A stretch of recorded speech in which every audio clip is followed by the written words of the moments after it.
안녕하세요, 장쌤입니다. 오늘은 해외 주식 양도세 줄여보는 방법을 좀 알려드릴까 해요. 요즘 테슬라나 뭐 구글, 애플 뭐 이런 거 많이 사시잖아요. 뭐 니콜라부터 해가지고. 그래서 양도 차익이 상당히 많이 발생했어요. 요즘 미국 시장이 워낙 좋다 보니까.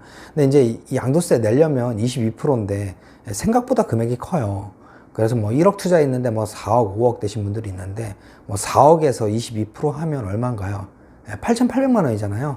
그 세금 내기 너무 아깝잖아요. 그 세금을 한번 0원으로 만들어 보겠습니다. 우선 간단 방법은 배우자한테 6억 이내로 우선 증여를 하고요. 그 다음에 증여를 받자마자 배우자가 해당 주식을 양도를 하면 돼요. 근데 이게 지금 주식에 대해서 가능한 거지, 뭐 부동산을 똑같은 방법으로 적용을 하시면 큰일 날 수 있으니까, 부동산에 대한 거는 제가 저번 시간에 한번 설명을 드렸거든요. 그러니까 부동산은 2월 과세라는 제도가 있는데 그걸 조심하셔야 되니까 이건 부동산은 똑같이 하시면 안 됩니다. 그럼 예를 들어 볼게요. 2020년 1월 1일 날 해외 주식을 1억 원에 매입을 했어요.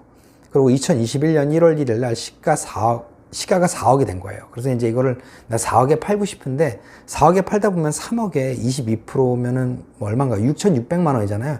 6,600만 원 세금을 내야 돼요, 원래. 하지만 이거를 와이프한테 증여를 먼저 합니다. 시가 4억을. 근데 증여세 신고할 때 4억으로 신고하는 게 아니에요.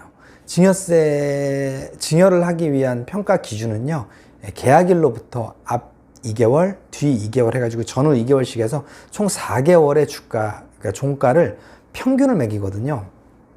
그래서 만약에 4개월, 해외 주식은 달러로 돼 있으니까 뭐 예를 들어 10달러였다가 11달러였다, 9달러였다, 뭐 15달러가 될 수도 있고요. 그래서 계약일로부터 앞 2개월, 뒤 2개월에 종가 평균을 내가지고요, 계약일 당시에 기준 환율로 곱하기를 하면요, 그럼 그 금액, 증여가액이 나오거든요. 그 금액을, 평균을 낸 거를 환율을 적용해서 해보면 4억 2천이라고 할게요.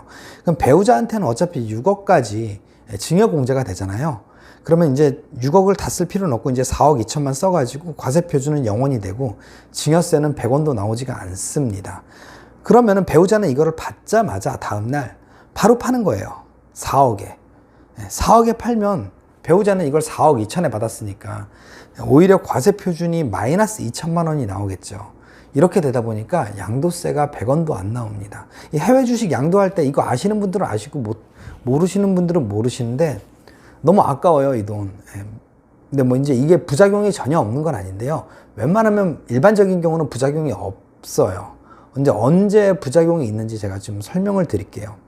유의사항이 있는데, 배우자가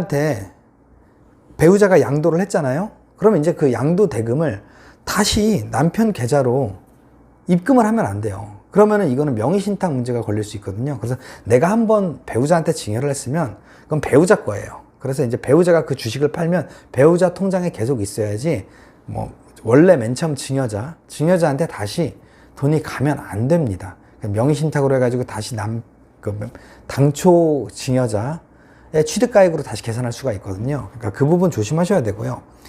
그 다음에 또 이거는 뭐 아직까지는 리스크가 없는 건데, 2023년부터 우리나라도 이제 5천만 원 넘으면은 국내 상장 주식에 대해서 비과세를 과세로 전환한다는 얘기가 있어요. 근데 그렇게 과세로 전환하면 이런 2월 과세 규정을 뭐 부동산처럼 5년은 아니지만 어느 정도 짧게라도 한번 가져가지 않을까라는 생각이 듭니다. 근데 아직 이건 개정이 이루어진 건 아니고 먼 훗날이니까요. 뭐 이건 걱정하지 않으셔도 되고요. 그리고 만약에 내가 이제 배우자한테는 6억이지만 그렇게 금액이 크지 않아서 이제 자녀한테 증여를 5천만 원 이내 이렇게 했다가 팔 수가 있잖아요. 근데 예를 들어서 자녀가 뭐 해외 유학을 가 있다거나 그래가지고 뭐 1년에 185일 이상 해외에 있다거나 이래서 비거주자로 만약에 판정을 받으면, 그럼 증여재산 공제가 전혀 100원도 되지 않습니다. 그래가지고 이것도 만약에 외국에 살고 있는 자녀다 라고 했을 때는 이 부분에 대해서 좀 조심하셔야 되고요. 그리고 아까 제가 말씀드린 것처럼 부동산이나 특정 시설물 이용권, 이건 2월 과세가 적용되거든요. 그렇다 보니까 만약에 이걸 함부로 부동산도 똑같이 이 방식으로 했다가 세금을 줄이려다가 오히려 원래 내야 되는 세금보다 훨씬 더 많이 낼 수가 있어요. 그러니까 이 부분도 조심을 하시기 바랍니다.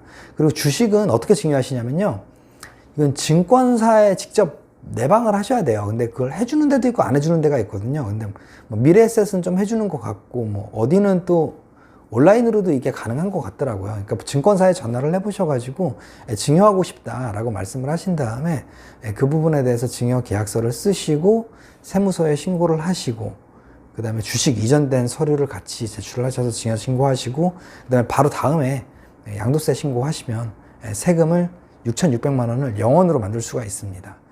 오늘은 어찌됐든 뭐 해외 주식 양도하실 때 세금 100원도 안 내는 방법 설명드렸고요. 많은 도움이 되셨으면 좋겠네요. 오늘 강의 끝까지 들어주셔서 감사하고요. 구독과 좋아요, 알림 설정 꼭 부탁드립니다. 감사합니다.